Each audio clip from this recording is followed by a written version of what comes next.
Hello बच्चों। स्वागत है आप सभी का रैंकर्स एजुकेयर के ऑनलाइन लर्निंग प्लेटफॉर्म पे।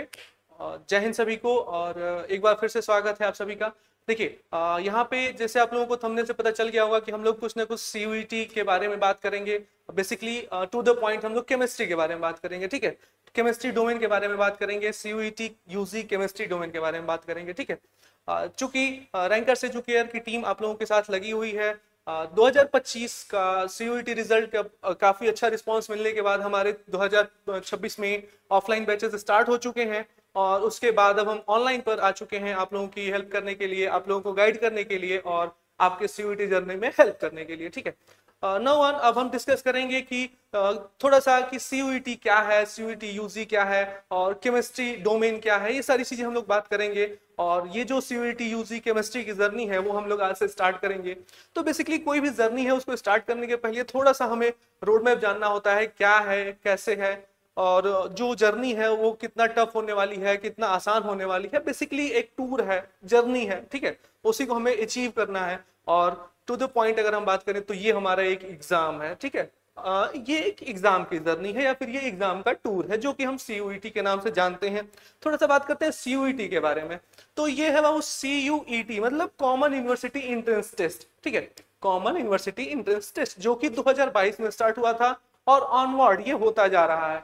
होता क्या है इसके थ्रू कि हमें केमिस्ट्री या फिर अलग अलग सब्जेक्ट्स में, अलग अलग कॉलेजेस में, अलग अलग यूनिवर्सिटी में जो एडमिशन लेना होता है क्लास 12 के बाद, तो हम इस एग्जाम को परस्यू करते हैं और उसके बाद हम जो मार्क्स आज मिलता है हमें, उसके बेसिस पे हमें अलग अलग यूनिवर्सिटीज में, अलग अलग कॉलेजेस में एडमिशन मिलता है। राइट, तो अब हम बात करते हैं कि इस सीयूईटी यूजी केमिस्ट्री के एग्जाम देने से हमें क्या करना है, कैसे करना है, तो वो सारी चीजें हम लोग बात करेंगे।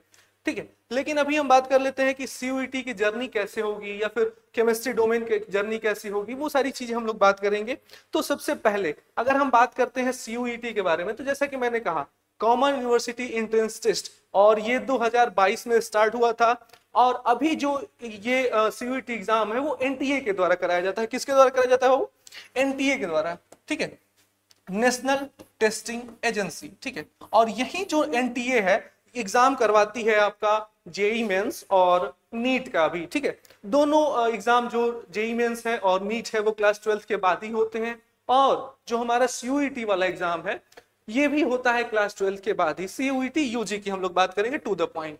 ठीक है, तो जैसे जो हमारा जेई का लेवल है, जो हमारा नीट का लेवल है, तो कहीं ना कहीं थोड़ा बहुत उसी के आसपास सीयूईटी का भी लेवल रहने वाला है। ठीक है, जब से हमारा सीयूईटी स्टार्ट हुआ है तब से थोड़ा बहुत कुछ ना कुछ मॉडिफिकेशन होते रहे हैं, सिलेबस में चेंजेस होते रहे हैं। ठीक है, और अभी जो सिलेबस है उसको भी हम लोग डिस्कस करेंगे, लेकिन थोड़ा सा रोड मैप हम लोग तैयार करेंगे कि कैसे जर्नी को परस्यू करना है। जैसे आप लोग कभी घर पे या घर से कहीं जाना होता है, स्कूल कॉलेज इवन कहीं दूर जाना है, तो आप एक क्या करते हैं, आइडिया लगाते हैं। ठीक है, कि नहीं इस रास्ते से जाना है, उस रास्ते से जाना है, ये नजदीक पड़ेगा, इधर से जाम कम मिलेगा। ठीक है, एक रफ आइडिया लगाते हैं। ठीक है, और उसके बाद फिर उस जर्नी पे हम लोग जाते हैं, फिर पहुंचते हैं। तो उसी तरीके से हमारा जो ये सीयूईटी का जर्नी है उसे हमें स्टार्ट करना है और फिर आइडिया लगाना है कि नहीं क्या हमारा सिलेबस होगा, क्या हमारा पैटर्न होगा, क्या हमारा तरीका होगा पढ़ने का, कि हम इस जर्नी को कंप्लीट कर पाए, इस जो सीयूईटी की जर्नी है इसको हम लोग कंप्लीट कर पाए।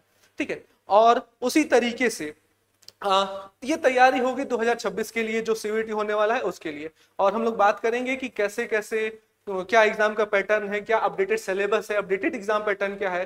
जैसे हर साल जो सिलेबस है एनटीए क्या कर रहा है, उसको घटाते जा रहा है, मतलब रिड्यूस होते ही जा रहा है। पहले साल बहुत ज्यादा सिलेबस था, फिर उसके बाद कम हुआ, और अभी जो 2025 में नया पैटर्न में एग्जाम हुआ है और जो 2026 में नया पैटर्न में एग्जाम होने वाला है, इसके सिलेबस और कम हो गए हैं और उसी कम सिलेबस को हमें पढ़ना है। तो सीधी सी बात है कि अगर सिलेबस कम हुआ है तो जो हमारा पर्टिकुलर क्वेश्चंस होंगे वो काफी डीप लेवल के होंगे। ठीक है, डीप लेवल का मतलब अगर सिलेबस कम हुआ है तो नंबर ऑफ क्वेश्चंस तो रिड्यूस हो गए ना। तो नंबर ऑफ क्वेश्चंस रिड्यूस हुए तो हमें जो टॉपिक मिला है, जो छोटा मोटा बड़ा टॉपिक जो भी है उसी से क्वेश्चंस होंगे, वो काफी डेप्थ में पूछे जाएंगे। ठीक है, तो उसी चीजें को हमें डिस्कस करना है। ठीक है, और हमें रोड मैप क्यों चाहिए होता है, ठीक है, ये सारी चीजें हम लोग बात करेंगे।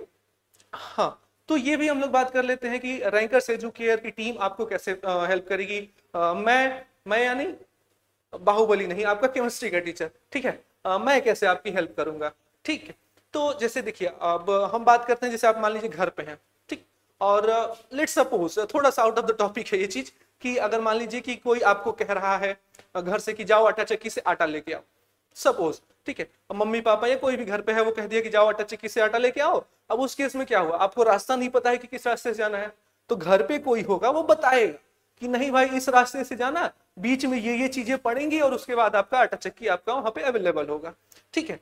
तो वैसे ही जैसे जो घर वाले गाइड कर रहे हैं कि नहीं ऐसे ऐसे जाना है, तो रैंकर एजुकेयर की टीम क्या करेगी, आपको गाइड करेगी कहाँ जाने के लिए, आटा चक्की नहीं, सीयूईटी की जर्नी में जाने के लिए आपको गाइड करेगी स्टेप बाय स्टेप। सीयूईटी के एग्जाम से पहले, सीयूईटी के एग्जाम के बाद, इवन काउंसलिंग के पहले, काउंसलिंग के बाद, कॉलेजेस कैसे लेने हैं, कौन कौन सा कॉलेज सेलेक्ट करना है, सारी चीजें वो सब होंगी। लेकिन उससे पहले हमें एटलीस्ट उस एग्जाम को क्रैक करने का आइडिया होना चाहिए, ठीक है, कि हम उस एग्जाम को कैसे क्रैक कर पाए, उस जर्नी को कैसे कंप्लीट कर पाए, ठीक है, तब तो हम काउंसलिंग तक पहुंच पाएंगे, ठीक है। तो ये कहा जाता है कि उस एग्जाम में कैसे हम लोग अपना तरीका रखेंगे, क्या तरीका रखेंगे, उस चीज को रैंकर एजुकेयर की टीम हेल्प करेगी आपको कंप्लीट करने के लिए। बात करते हैं कि टीम कैसे हेल्प करेगी, तो सबसे पहले हम बात करते हैं, ऑफलाइन में हमारा बैच स्टार्ट हो गया है, अब हम ऑनलाइन में स्टार्ट कर रहे हैं, ठीक। और दूसरा सवाल ये भी होता है कि इतना जल्दी क्या तैयारी करना जरूरी है, तो हाँ बिल्कुल, क्योंकि देखिए कोई भी एग्जाम होता है वो क्या होता है, एक मैराथन होता है, ओवरनाइट आप किसी भी एग्जाम को क्रैक नहीं कर सकते हैं। तो इस वजह से लंबी जर्नी रहेगी तो आप आसानी से या कम टाइम देते हुए उस एग्जाम को अच्छे से समझ के कर पाएंगे। जैसे कुछ बच्चे हैं जो अभी क्लास 12th में है, कुछ ड्रॉप आउट हैं, तो जो क्लास 12th में है उनको उतना समय नहीं मिल पाएगा, तो थोड़ा थोड़ा पढ़ते चलेंगे तो एग्जाम तक अच्छे से कर पाएंगे।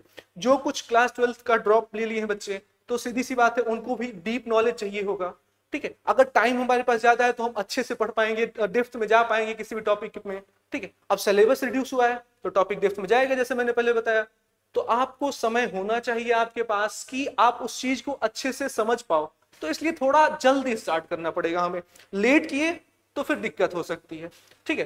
तो हम ऑनलाइन भी आ चुके हैं और ऑनलाइन में आपको हेल्प करने के लिए अगर कोई भी इंक्वायरी है, कोई भी कंफ्यूजन है एडमिशन को लेकर के, या फिर कोई भी क्वेरी है आपको एडमिशन, इनरोलमेंट या कोई भी रैंकर्स एजुकेयर में इनरोल होने के लिए, तो आप इस नंबर पे कांटेक्ट कर सकते हैं। 2 नंबर दिया गया है आपको, ठीक है, 1 नंबर से भी काम चल जाएगा, लेकिन 2 दिया गया है, अगर मान लीजिए कोई नॉट रीचेबल आता है तो आप दूसरा नंबर यूज कर सकते हैं। हमारा सेंटर है ऑफलाइन का वाराणसी में, ठीक है। और जो हमारा ऑनलाइन में है, ऑफलाइन में तो सारी चीजें मिलती ही हैं, ऑनलाइन में क्या क्या चीजें, हम क्या क्या फीचर्स अवेलेबल कराते हैं, वो चीजें हम लोगों को देखनी है, ठीक है। पहला है कि रिकॉर्डेड है और लाइव, दोनों टाइप की क्लासेस हमें मिलती है, रिकॉर्डेड भी और लाइव भी। उसके पीडीएफ नोट्स मिल जाते हैं जो कि बहुत ज्यादा नेसेसरी है, जो स्टडी मटेरियल है वो आपके लिए बहुत ज्यादा नेसेसरी है, ठीक है। उसके बाद हम लोग बात करते हैं स्ट्रक्चर्ड स्टडी प्लान, प्लान जरूरी है, ठीक है, वही मैं बात कर रहा था। तो स्ट्रक्चर्ड स्टडी प्लान, सीयूईटी को ऑब्जर्व करते हैं, हमारी टीम जो है वो लगातार मेहनत करती है और ऑब्जर्व करती है हर एक एग्जाम के पैटर्न को। जैसे अभी 25 में जितने सेट ऑफ पेपर्स हुए हैं उनके एग्जाम पैटर्न को ऑब्जर्व किया और फिर उसके हिसाब से हर एक चैप्टर्स के लिए अलग अलग स्ट्रक्चर्ड प्लान बनाने का, ठीक है। उसके बाद टेस्ट सीरीज, प्रैक्टिस सेशन, जिसे मॉक टेस्ट वगैरह कह सकते हैं, सरप्राइज टेस्ट कह सकते हैं, वीकली टेस्ट कह सकते हैं, ये सारी चीजें होती रहती हैं टॉपिक वाइज, चैप्टर वाइज, ये हमारे ऐप पर होता रहता है, ठीक है। उसके बाद online doubt session, online doubt session, ठीक है, मतलब कुछ भी अगर आपको प्रॉब्लम है तो घर बैठे आप अपना क्वेरी जनरेट करेंगे और यहां से आपका रिजोल्यूशन मिल जाएगा, ठीक।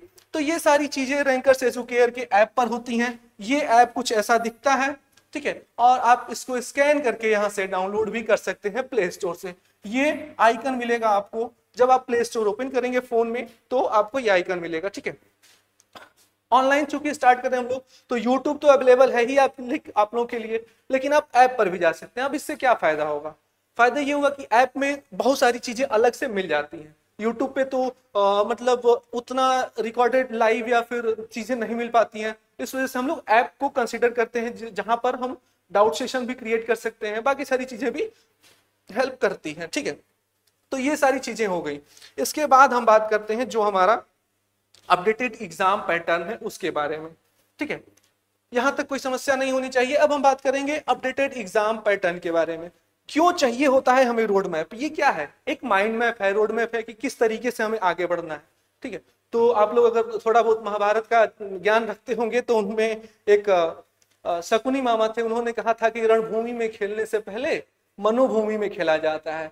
ठीक है, तो रणभूमि हमारा क्या है, सीयूईटी का एग्जाम, और मनोभूमि क्या है कि जो हम स्ट्रक्चर्ड प्लान कर रहे हैं, रोड मैप बना रहे हैं। ठीक है, तो ये चाहिए होता है हमें कि रणभूमि में खेलने से पहले हमें मनोभूमि में खेलना होता है, तो वहीं ये मनोभूमि में हमें तैयार करना है। ठीक है, अपडेटेड एग्जाम पैटर्न, ठीक है, जो भी नवीनतम परीक्षा प्रणाली है उसमें हमें क्वेश्चंस, मार्क्स, चॉइसेस कितने मिलते हैं, कितने टाइम का पेपर होता है, मार्किंग स्कीम क्या है, ये सारी चीज हम लोग बात करते हैं। ठीक है, या फिर अभी बात करेंगे, देखिए पहले के जो पैटर्न थे वो कुछ डिफरेंट थे, मतलब कितने क्वेश्चन आ रहे हैं, कितने अटेम्प्ट करने हैं, उसका कुछ क्राइटेरिया अलग था। अभी के केस में क्या है कि 50 क्वेश्चन आएंगे, 50 क्वेश्चंस रहेंगे, 50 प्रश्न रहेंगे, जिसमें आपको पूरे के पूरे क्वेश्चन अटेम्प्ट करने होंगे, और ये जो मार्क होगा इसका टोटल 250 होगा, और उसी में से आपको जितना भी आप लाते हैं उसके बेसिस पे आपको कट ऑफ बनती है, और फिर उसके बाद यूनिवर्सिटीज, कॉलेजेस अलॉट होते हैं। ठीक है, अब यहाँ पे नो चॉइस, नो चॉइस, कोई विकल्प नहीं का क्या मतलब, एमसीक्यू रहेगा, कोई विकल्प नहीं रहेगा, नहीं, ये वो बातें नहीं है। ये कोई विकल्प नहीं है मतलब जैसे जो पहले एग्जाम होते थे उसमें क्या होता था कि 50 क्वेश्चन है, 100 क्वेश्चन है, जितने भी क्वेश्चन है उनमें कुछ क्वेश्चन एग्जेम्प्टेड होते थे, हटा, मतलब ये किया जाता था, जैसे मान लीजिए 50 क्वेश्चन है तो उसमें आपको 40 ही अटेम्प्ट करना है, 50 क्वेश्चन है तो उसमें आपको 45 ही करना है, 5 आप छोड़ सकते हैं, 10 आप छोड़ सकते हैं। ठीक, लेकिन यहाँ पे क्या है, अब के जो सिलेबस है उसके हिसाब से 50 क्वेश्चन रहेगा और आपको पूरे के पूरे क्वेश्चन अटेम्प्ट करने रहेंगे, कोई भी आप छोड़ नहीं सकते, छोड़ेंगे तो कहीं ना कहीं कोई उसको करके आगे बढ़ जाएगा। ठीक, तो अब यहाँ पे क्या होगा, सारे के सारे करने हैं, कोई विकल्प नहीं है आपके पास, और ये 50 क्वेश्चन करने के लिए हमें बहुत ही ज्यादा टाइम मिलता है, 1 घंटे का पूरा पूरा टाइम मिलता है। ठीक है, 60 मिनट का पूरा हमें टाइम मिलता है, जो कि एनफ है 50 क्वेश्चन करने के लिए। ठीक है, उसके बाद हम लोग बात करते हैं मार्किंग स्कीम का। मार्किंग स्कीम कैसे कैसे नंबर हमें मिलते हैं, एक क्वेश्चन पे कितना नंबर मिलता है, कितना नंबर कटता है, तो 5 नंबर हमें मिलता है और 1 नंबर कटता है, मतलब अगर एक क्वेश्चन सही होता है तो 5 नंबर मिलेगा, और एक क्वेश्चन अगर गलत होता है तो 1 नंबर कटेगा, सीधी सी बात है, कुछ ज्यादा इसमें लाग लपेट नहीं है। ठीक है, तो ये एक एग्जाम पैटर्न हो गया, अपडेटेड एग्जाम पैटर्न, और ये जो पैटर्न है वो जो जस्ट अभी एनटीए ने अपडेट किया अपने साइट पे उसके हिसाब से ही है, जो जस्ट 2025 में जो एग्जाम हुआ है उसके बेसिस पर ही है। ठीक है, इसके बाद अगर हम लोग बात करते हैं तो हम लोग बात करेंगे सिलेबस के बारे में, एग्जाम पैटर्न हो गया, उसके बाद हम लोग बात करेंगे सिलेबस के बारे में। ध्यान रखिएगा कि जो हम अभी रोड मैप तैयार कर रहे हैं या माइंड मैप तैयार कर रहे हैं, ये हम केमिस्ट्री के लिए बात कर रहे हैं। किसके लिए बात कर रहे हैं, केमिस्ट्री डोमेन के लिए बात कर रहे हैं, CUET UG chemistry domain. Bold और कैपिटल में आपको देखने के लिए मिल रहा है कि सीयूईटी केमिस्ट्री डोमेन के लिए हम लोग बात कर रहे हैं। तो इसमें जो सिलेबस है इसमें 3 पार्ट होता है। केमिस्ट्री में आप लोग जानते हैं कि 3 सेक्शन होते हैं, फिजिकल, ऑर्गेनिक और इनऑर्गेनिक, जिसमें से जो लंबा वेटेज वाला सेक्शन है वो फिजिकल और ऑर्गेनिक है, थोड़ा सा कम है इनऑर्गेनिक। ठीक है, फिर भी तीनों सेक्शन को हमें कंसीडर करना है, क्योंकि अगर एक भी छोड़ेंगे तो बहुत सारे क्वेश्चंस का लॉस होगा। क्या होगा, बहुत सारे क्वेश्चंस का लॉस होगा। तो यहाँ पे हम बात करते हैं फिजिकल केमिस्ट्री में कौन कौन से चैप्टर्स हैं, तो जो वही क्लास 12th का आपका चैप्टर है, सॉल्यूशन, इलेक्ट्रोकेमिस्ट्री और केमिकल काइनेटिक्स, हिंदी में बात करें तो विलयन, वैद्युत रसायन और रासायनिक बल गतिकी। ठीक है, काइनेटिक्स जिसको हम लोग कहते हैं। तो ये हो गया हमारा फिजिकल केमिस्ट्री का सिलेबस। अगर हम फिजिकल केमिस्ट्री के बाद बढ़ते हैं आगे ऑर्गेनिक केमिस्ट्री की तरफ, और ऑर्गेनिक केमिस्ट्री जो होता है ये काफी लेंदी होता है, काफी मेहनत मांगता है और काफी प्रैक्टिस मांगता है। Organic chemistry just like mathematics, mathematics की तरह ये एकदम प्रैक्टिस मांगता है, निहायतन प्रैक्टिस मांगता है। लोग कहते हैं कि जो फिजिकल केमिस्ट्री होता है वो मैथ्स की तरह होता है क्योंकि उसमें कैलकुलेशन होता है, बला बला बला, लेकिन मैथ का मतलब क्या है, एक फॉर्मूला होगा उसमें बहुत सारे क्वेश्चंस होंगे। उसी प्रकार से कुछ होता है हमारा ऑर्गेनिक केमिस्ट्री में भी। ठीक है, रिएक्शन मैकेनिज्म एक होंगे लेकिन बहुत सारे उसी पर रिएक्शन हो जाएंगे। ठीक, बात करेंगे वो सब चीजें भी जब हम लोगों का क्लासेस स्टार्ट हो जाएंगी, रेगुलर क्लासेस स्टार्ट हो जाएंगी। अभी हम लोग बात कर रहे हैं कि हमारा जो सिलेबस होगा वो क्या रहेगा। तो सिलेबस में हम आगे बढ़ते हैं ऑर्गेनिक केमिस्ट्री में। तो पहला है हेलोएल्कीन, हेलोएरीन, फर्स्ट चैप्टर। उसके बाद alcohol, phenol ether, aldehyde, ketone, carboxylic acid, amine है और उसके बाद जैव अणु मतलब बायोमोलिक्यूल है। ये हो गया हमारा ऑर्गेनिक केमिस्ट्री। क्या हो गया? Organic chemistry. ऑर्गेनिक केमिस्ट्री में ध्यान देने वाली बात यह भी है कि कुछ जो चैप्टर्स हैं, अब जैसे ये जो चैप्टर्स हैं ये तो हमारे वेबसाइट पे मिलते हैं कि ये चैप्टर से क्वेश्चन पूछे जाएंगे, लेकिन इसमें एक ऐसा चैप्टर है जो कि हिडन है। हिडन कौन सा चैप्टर है? जीओसी, ठीक है, जिसे हम लोग क्या कहते हैं? General organic chemistry. और ये जनरल ऑर्गेनिक केमिस्ट्री ना बेटा हर जगह आपको काम आएगी, हर एक चैप्टर में काम आएगी। अगर ये आप नहीं पढ़े तो ये चैप्टर में बहुत ज्यादा मुश्किल होगी, ठीक है। तो इस चैप्टर को भी हम लोग देखेंगे और जो हमारा गिवन सिलेबस है उसको भी हम लोग देखेंगे, ठीक है। तो यहाँ पे एक हिडन चैप्टर भी है, कौन सा? जीओसी, जो कि हमें देखने को नहीं मिलता है, लेकिन इसके पैटर्न पे, इसके बेसिस पे इधर क्वेश्चंस हमें देखने को जरूर मिलते हैं। ध्यान रखिएगा, मैं पहले बता चुका हूं कि एनटीए करवा रही है एग्जाम, तो अगर एनटीए जेई का एग्जाम करवाती है, नीट का एग्जाम करवाती है और सीयूईटी का एग्जाम करवा रही है, तो कहीं ना कहीं रिलेवेंट रहेगा पेपर, कहीं ना कहीं उस तरीके का पेपर बनेगा। और सिलेबस रिड्यूस भी हो गया है, तो सिलेबस अगर रिड्यूस हुआ है तो डीप नॉलेज चाहिए होगा, ठीक है। तो डीप नॉलेज के लिए हमें कुछ भी छोड़ना नहीं है, कुछ भी नहीं छोड़ना है, एकदम बेसिक से लेकर के टॉप तक जाना है, बेसिक से लेके टॉप तक जाना है, ठीक है। तो ये बातें हो गई फिजिकल और ऑर्गेनिक की। अगर हम बात करते हैं डी इनऑर्गेनिक की, तो इसमें डी एंड एफ ब्लॉक आता है, कोऑर्डिनेशन कंपाउंड आता है। दो काफी बड़े बड़े चैप्टर्स हैं इनऑर्गेनिक के, D block, F block, coordination compound. इन दोनों के जो क्वेश्चन है काफी ट्रिकी आते हैं और इन दोनों से क्वेश्चन काफी एक्सेप्शनल क्वेश्चन भी पूछते हैं। तो ये जो दो चैप्टर हैं, कहने के लिए दो हैं लेकिन वेटेज काफी अच्छा खासा रखते हैं।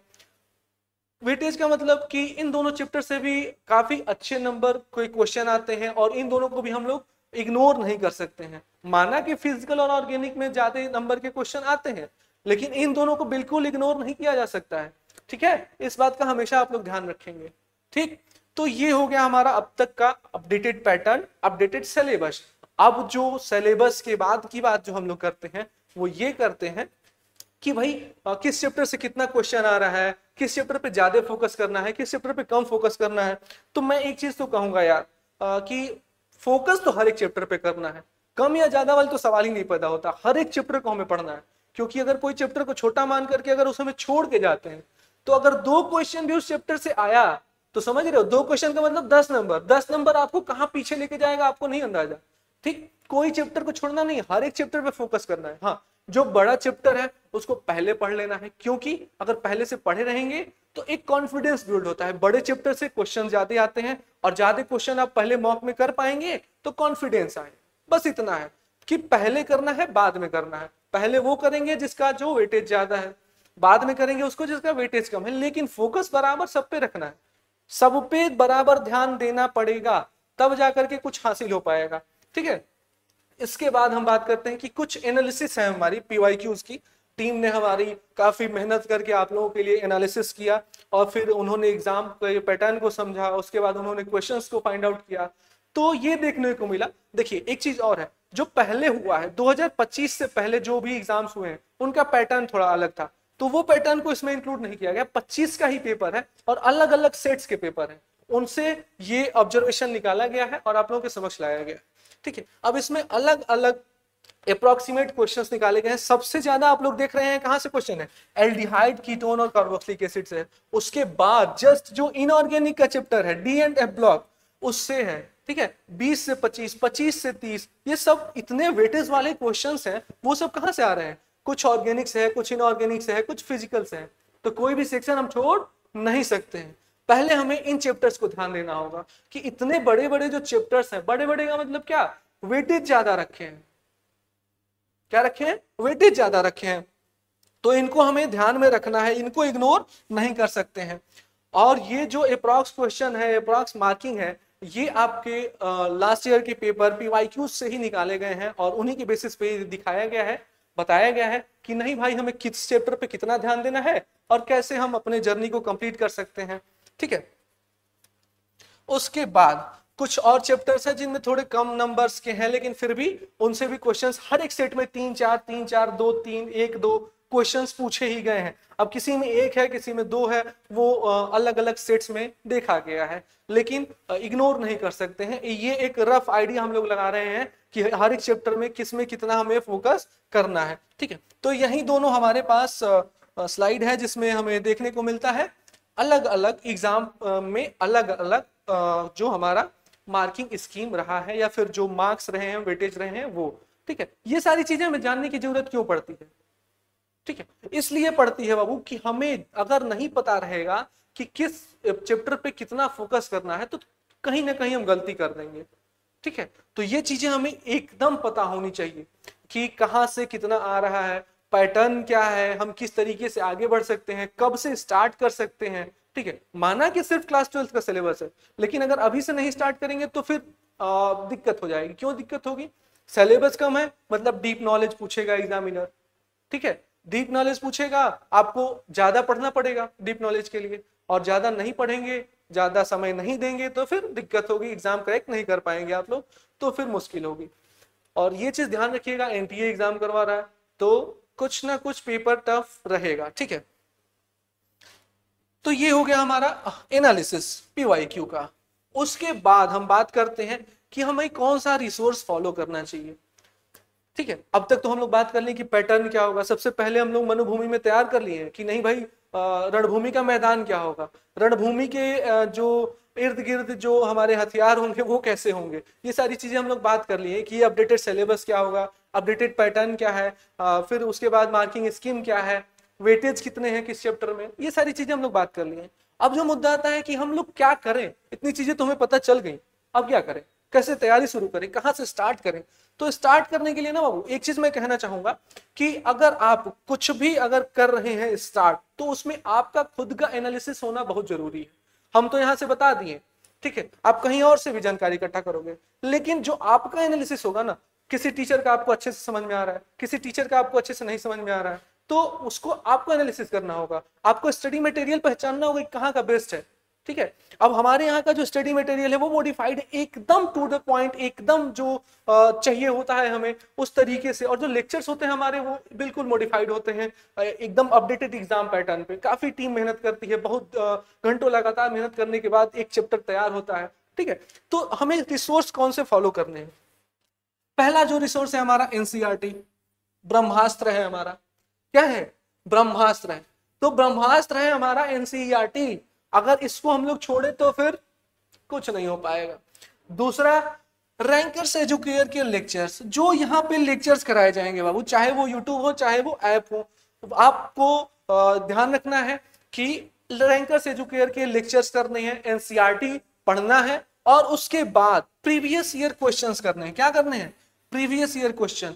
अगर आप एनसीईआरटी पढ़ रहे हैं और रैंकर्स एजुकेयर के लेक्चर्स को देख रहे हैं तो ही आप पीवाईक्यू सॉल्व कर पाएंगे, और इन दोनों के बाद ही पीवाईक्यू सॉल्व करना है।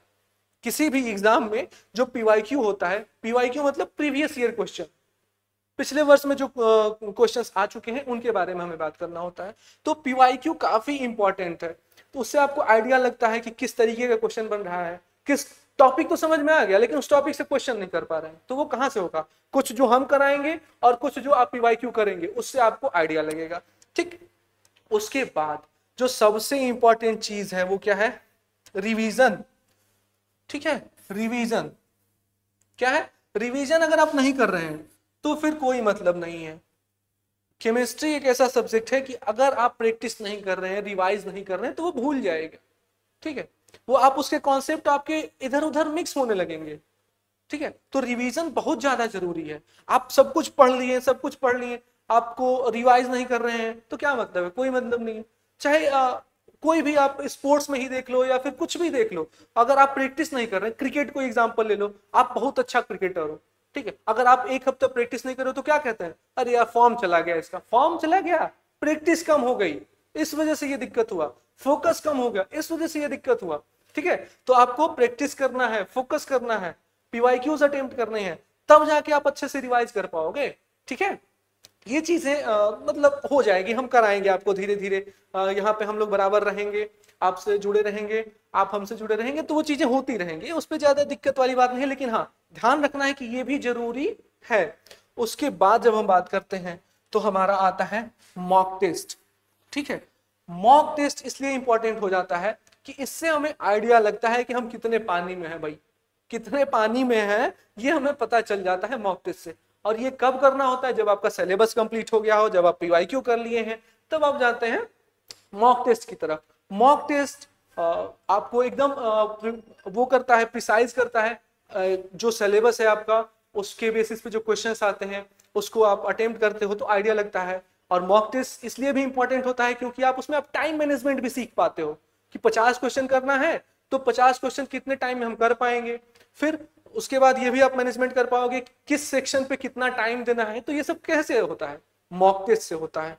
ठीक है, ये सारी चीजें हो गई प्लानिंग, ये चीजें हो गई माइंड मैप, रोड मैप। हमें पता चल गया कि किस रास्ते जाना है और कहां तक पहुंचना है और कौन कौन हमारी मदद करेगा, किस रास्ते जाना है, ठीक है, और कौन कौन मदद करेगा। तो रैंकर्स एजुकेयर की टीम आपको मदद करेगी।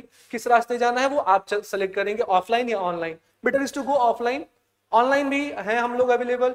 ठीक है, उसके बाद हम बात करते हैं कि जो रैंकर्स एजुकेयर है वो आपको कैसे हेल्प करेगा।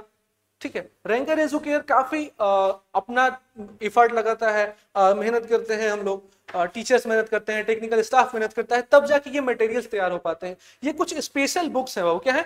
स्पेशल बुक है। स्पेशल बुक कहने का मतलब फोकस्ड है एग्जाम पैटर्न पे, फोकस्ड है एग्जाम के क्वेश्चंस पे। ठीक, तो यहाँ पे बहुत सारी किताबें हैं, बहुत सारी बुक्स हैं, अलग अलग सब्जेक्ट के अवेलेबल है। हमारा जो सब्जेक्ट है वो है केमिस्ट्री। ठीक है, हमारा जो सब्जेक्ट है वो है केमिस्ट्री। हर एक सब्जेक्ट का आपको देखने को मिलेगा एकदम exact syllabus, exact question paper की तरह। हमारा जो क्वेश्चन बुकलेट है ये मॉडिफाइड होता है और काफी मतलब कह सकते हैं एफर्ट के बाद ये तैयार होती है चीजें। तो आप लोगों के लिए बेनिफिशियल रहेगा कि आप इसको यूज करें। केमिस्ट्री का भी है, लॉजिकल रीजनिंग है, स्टैटिक्स जीके है, क्वांट्स है, बायोलॉजी है, फिजिक्स है, सब कुछ है। आपको बस क्या करना है? एनरोल करना है, रैंकर्स एजुकेयर से जुड़ना है। और वो कैसे जुड़ना है हम पहले देख चुके हैं। ठीक है, इंक्वायरी नंबर भी आपके पास है, स्कैनर है, आप प्ले स्टोर से डाउनलोड कर सकते हैं। तो ये सारी चीजें हैं। आप रैंकर्स एजुकेयर से कैसे जुड़ सकते हैं, क्योंकि यहाँ पे आपको गाइड किया जाएगा, टीम गाइड करेगी, मैं गाइड करूंगा, मैं आपको केमिस्ट्री के लिए गाइड करूंगा, बाकी चीजों के लिए टीम गाइड करेगी। ठीक, तो ये सारी चीजें हो गई। अब हम बात करते हैं बाबू कि प्लानिंग तो हो गई हमारी, अब क्या करें? सर आपने तो बताया कि एक एग्जाम होता है क्लास 12 के बाद, उसे देना होता है। अगर मान लीजिए हमें जेई देना है, तो उसमें जाना है, तो इंजीनियरिंग में जाना है, तो मेडिकल में जाना है, तो हमें नीट देना है। लेकिन अगर इन दोनों में हमें नहीं जाना है, हमारा मन नहीं है, तो क्या करें? सीयूईटी देना है। अब सीयूईटी के बारे में तो सर आपने बता दिया। अब इसके बाद सीयूईटी में केमिस्ट्री के बारे में भी बता दिया सर आपने, प्लानिंग भी तैयार करवा दिया आपने। अब क्या करना है? तो अब आपको इनरोल करना है और हमारे साथ जुड़ना है और हमारे साथ जुड़ करके जर्नी को कंप्लीट करना है।